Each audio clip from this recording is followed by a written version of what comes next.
trả lại tình yêu năm nào, những nụ cười ánh mắt anh trao. Thôi trả lại tình yêu ban đầu, quên đi hết đam mê.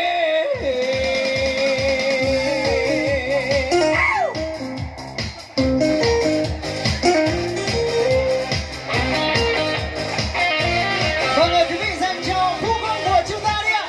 Phú Quang rất tuyệt vời.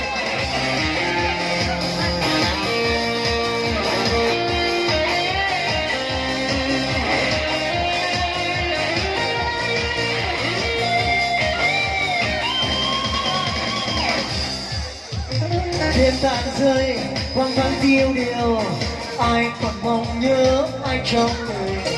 Bao lần điều dối gian hôm nào, bây giờ ôm đắng cay hoài mong. Người xa đi một đôi bơ vơ, ôm trong tim dấu anh vội phai. Còn gì như hương xa giờ tim tôi sầu uống. Thôi còn chi tiếc thương vơi đầy, ai còn mong nhớ ai trong đời. Bao lần điều dối gian hôm nào, thôi người ơi anh mang đi thật xa. Giờ mình tôi một đời chơi vơi, ôm trong tim dấu anh vội phai. Còn gì khi tình yêu khuất xa, cho tôi yêu cô đơn. Thôi quên đi tình yêu dấu hứa cho nhau ngày dấu. Trốn đi hết bao nhiêu kỷ niệm ngọt ngào đắng cay. Đời vẫn thế dẫu biết tiếc nuối, cũng không đâu chi khi quay bước đi. Thì thôi xóa hết những yêu thương, ta đành chọn đời lãng quên. Hãy trả lại tình yêu năm nào, những nụ cười ánh mắt anh trao. Thôi trả lại tình yêu ban đầu, quên đi hết đam mê.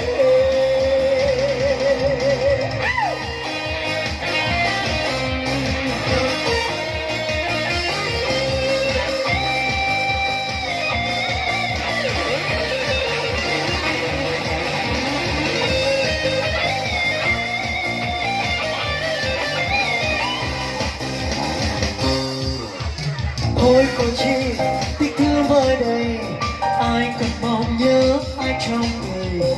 Bao lần điều dối gian hôm nào, thôi người ơi hãy mang đi thật xa. Giờ mình tôi một đời chơi vơi, ôm trong tim dấu anh còn nguôi. Còn gì khi tình yêu khốn xa, cho tôi kiếm cả đời. Thôi quên đi tình yêu dấu hứa cho nhau ngày sau. Trốn đi hết bao nhiêu kỷ niệm ngọt ngào đắng cay. Đời vẫn thế dẫu biết tiếc nuối, cũng không đâu chi khi quay bước đi.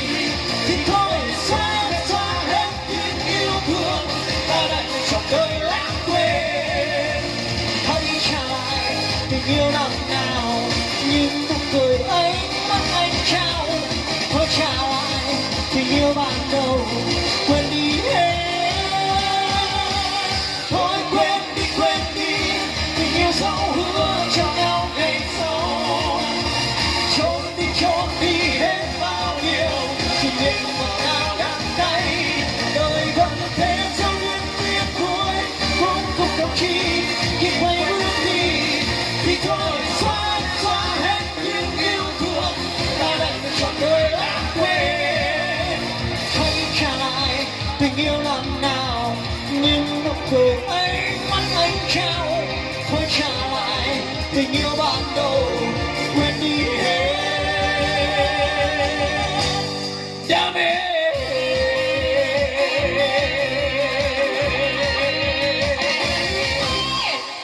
Vâng, cảm ơn quý vị, cảm ơn hai anh rất nhiều. Chúc hai anh sẽ luôn dồi dào sức khỏe, lạc quan và yêu đời.